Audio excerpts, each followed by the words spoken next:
shooting it.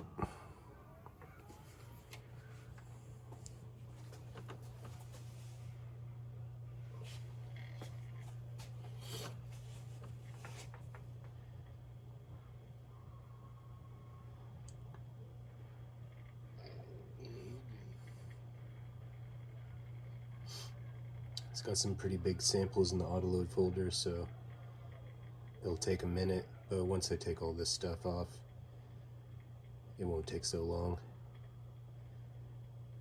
It's got this big file here, that's one of my band songs.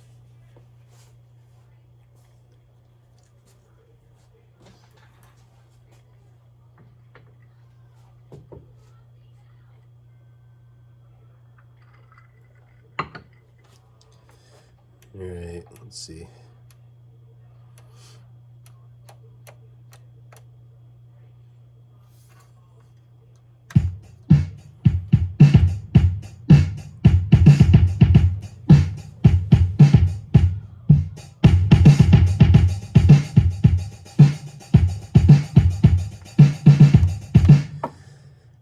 So they're just playing some drums.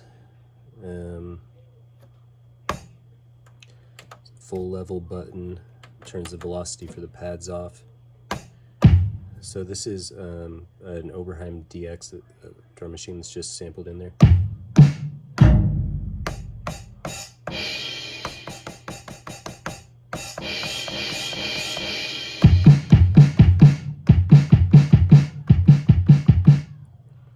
The DX only has 3 steps of velocity and they're all in separate pads, so that's why it's set up like that.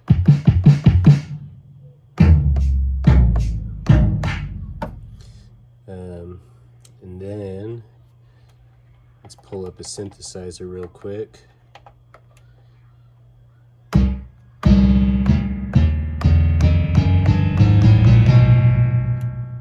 Oops.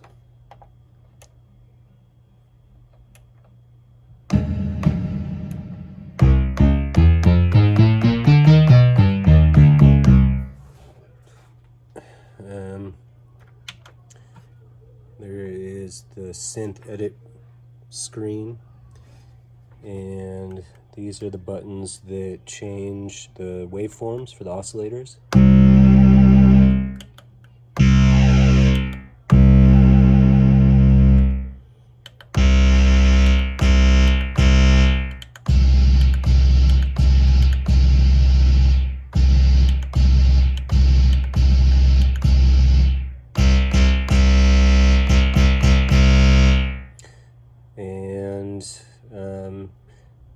This button will do different filters.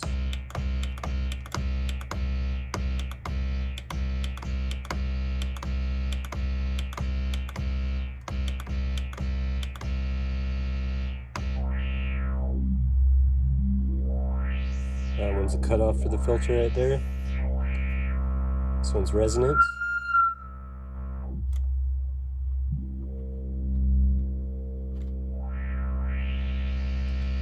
This is tuning for the oscillators.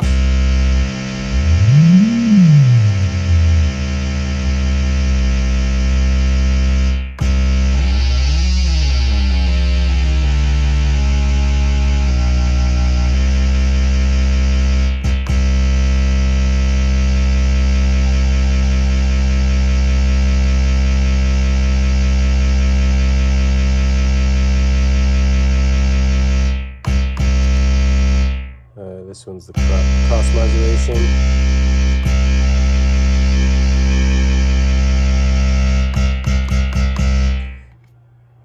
This one is the envelope. The envelope for the filter. These ones down here, these are the sliders. The attack for the envelope. Decay for the envelope. Sustain for the envelope. Release for the envelope.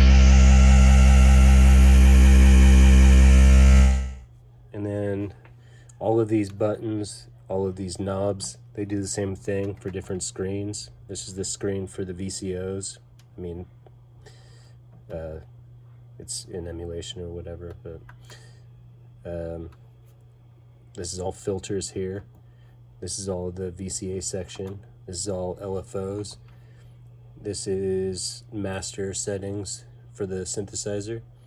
Let's see. There is arpeggiator on and off button. This is the arpeggiator screen right here.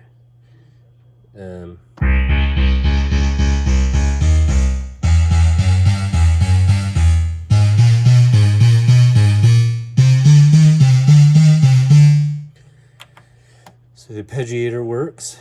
Let's see.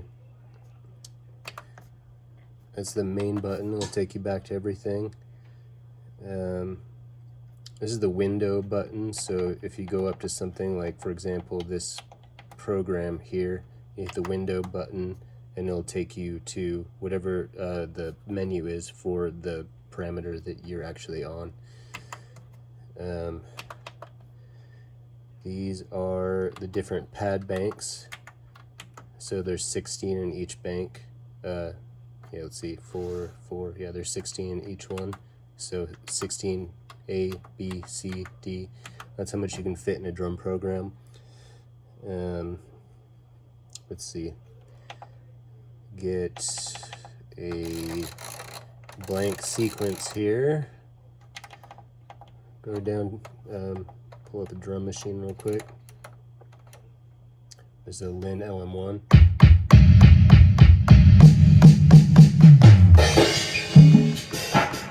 There's an effects bus that you can put any of the pads through. You can use like 4 effects at a time, so that one is going to go through there. So record.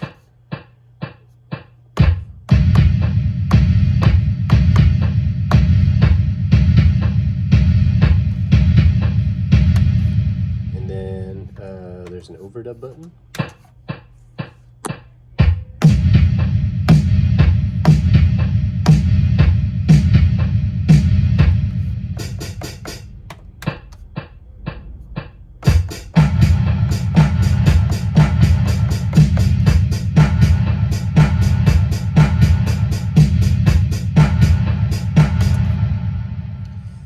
Yeah, this numeric pad, just other stuff. There's an input here for a selector for the input. The phono has a turntable preamp and a ground for it. Mic, it's just the mic. I'll give you phantom power if you want it. The record gain knob, master volume. It's been used, fairly recently, so nothing scratchy or anything. Nothing really skips around or is weird. Everything is functional on there. Screen looks good. There's no lines or anything. Yeah, it's pretty clean. The only thing really is at one point in time, the person that owned it before me, they dropped it, so there's this nick here, but you can see I can run my finger over it smoothly. It's not messed up, it's just cosmetic. On the front, that's a slot for an SD card, 2 foot switches, headphones, CD drive. I maxed out the memory for it recently. Let's see. Here is the back.